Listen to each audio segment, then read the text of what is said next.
homem que trabalhava como investigador criminal usou de suas habilidades para praticar diversos crimes ao longo de 25 anos. E assim, ele passou a ser considerado um dos criminosos mais perigosos da Ucrânia. Mas antes de irmos ao caso, eu peço para que você deixe o like agora no início do vídeo para ajudar no crescimento do canal. Se inscreva se não for inscrito e ative o sininho de notificação. E deixe nos comentários dicas de caso que você queira ver aqui no canal. Agora vamos ao caso.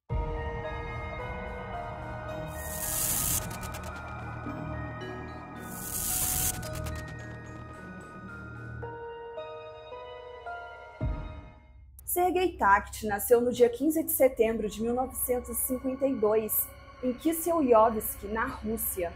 Durante sua infância, ele se interessava pelos assuntos escolares e tinha boas notas, mas acabou perdendo o interesse e não quis fazer faculdade. No início de sua vida adulta, ele mentia para os seus vizinhos, dizendo que era um veterano da intervenção soviética no Afeganistão, mas na verdade ele só tinha cumprido o serviço militar obrigatório no exército soviético entre os anos de 1970 e 1972. Quando foi dispensado do serviço obrigatório, ele decidiu que queria estudar para se tornar policial, e ele conseguiu.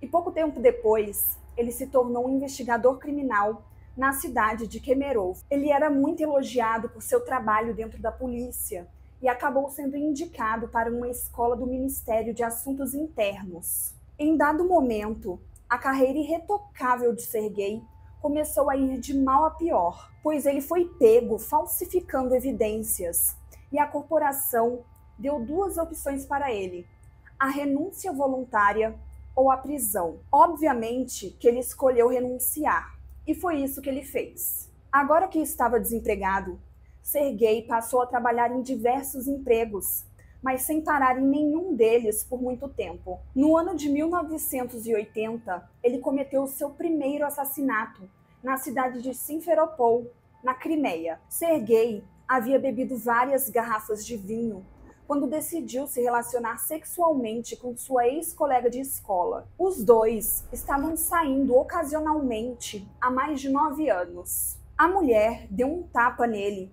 então ele a agarrou e abusou dela. Depois, ele a estrangulou por medo que ela escapasse e o denunciasse.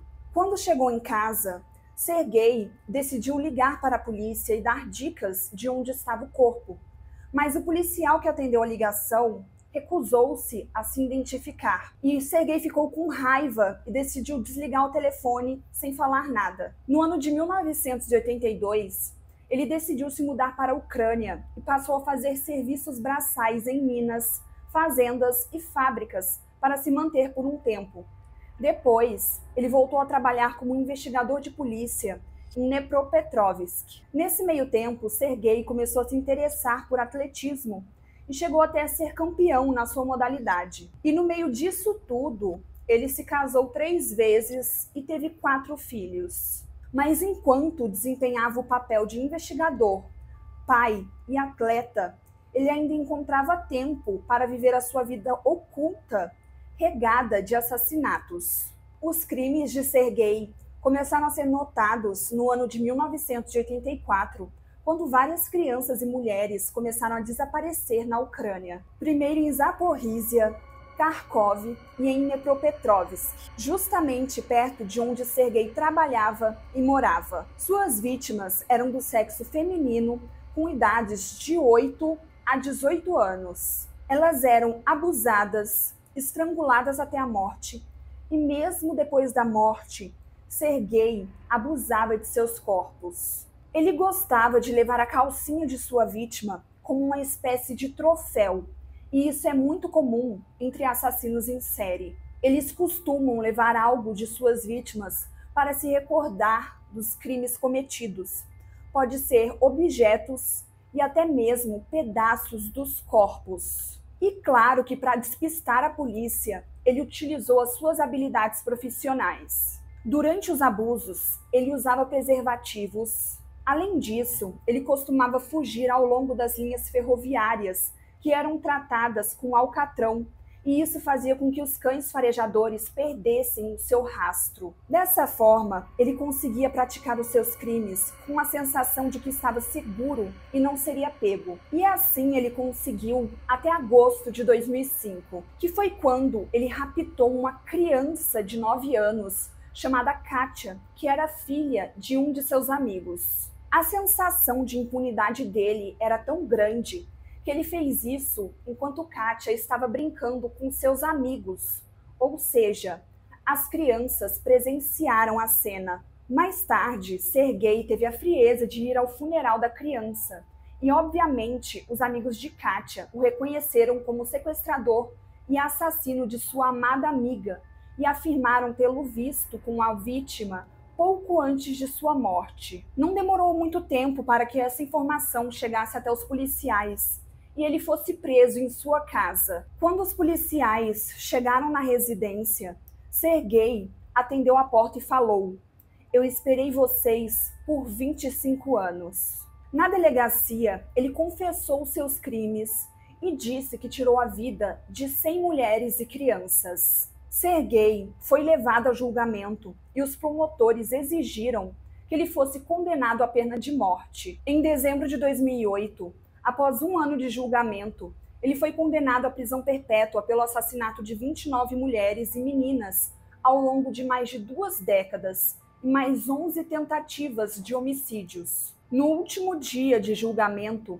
quando o juiz foi ler a sentença, Serguei ficou apreensivo e disse que iria apelar, mas ele não fez isso. O juiz Serguei Volosco disse após o veredito que ninguém foi capaz de determinar os motivos que levaram Serguei a se transformar nesse assassino inescrupuloso. Primeiro, ele disse que queria vingança contra as mulheres, porque suas antigas esposas o haviam maltratado. Mas o fato é que não dá para saber o que levou ele a cometer todos esses crimes.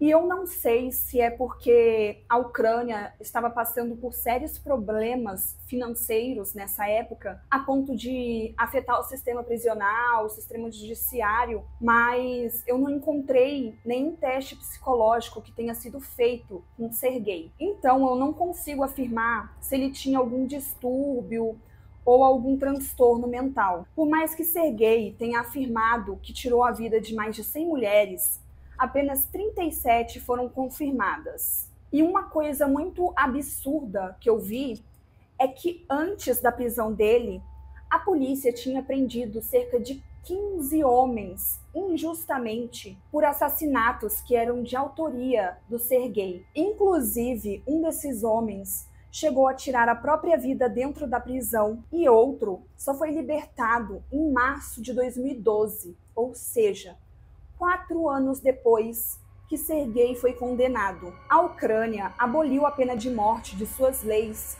logo após conseguir independência do domínio soviético e passou a fazer parte do órgão de direitos humanos do Conselho da Europa. Uma mulher chamada Helena Bukina viu Serguei pela primeira vez em uma matéria na televisão ucraniana e se apaixonou por ele e passou a enviar cartas para o criminoso. Na primeira carta, ela disse que tinha visto uma entrevista dele e queria começar a conversar para conhecê-lo melhor. A partir daí, o casal começou a conversar e em 2015 eles se casaram. Helena tinha 23 anos na época e o seu marido 63. Os dois receberam permissão para a visita conjugal de 3 dias a cada 2 meses. E foi em uma dessas visitas que Helena ficou grávida. A criança recebeu o nome de Elisaveta e nasceu no final de 2016. Serguei também chegou a receber autorização para manusear facas afiadas, mas os guardas iam fiscalizar o casal frequentemente para ter certeza de que ele não havia tirado a vida de Helena. Serguei participou de um episódio da série documental da Netflix, Por Dentro das Prisões Mais Severas do Mundo. Na primeira vez que foi entrevistado nesse documentário, o jornalista perguntou se ele esperava ser pego enquanto praticava os crimes. Serguei respondeu que essa era uma pergunta muito difícil e depois disse: "As mulheres são culpadas de tudo. Procurem a mulher." A esposa dele, Helena, também participou do documentário. Antes de aparecer, ela insistiu que nenhuma outra mulher deveria estar presente durante a entrevista, porque as mulheres naturalmente achariam ser gay irresistível. E ela acrescentou: se eu tivesse que lidar com suas ex-esposas, elas não estariam mais andando nesta terra. Eu não deixaria ninguém se aproximar dele. Sou uma mulher muito ciumenta. Eu achei isso bizarro.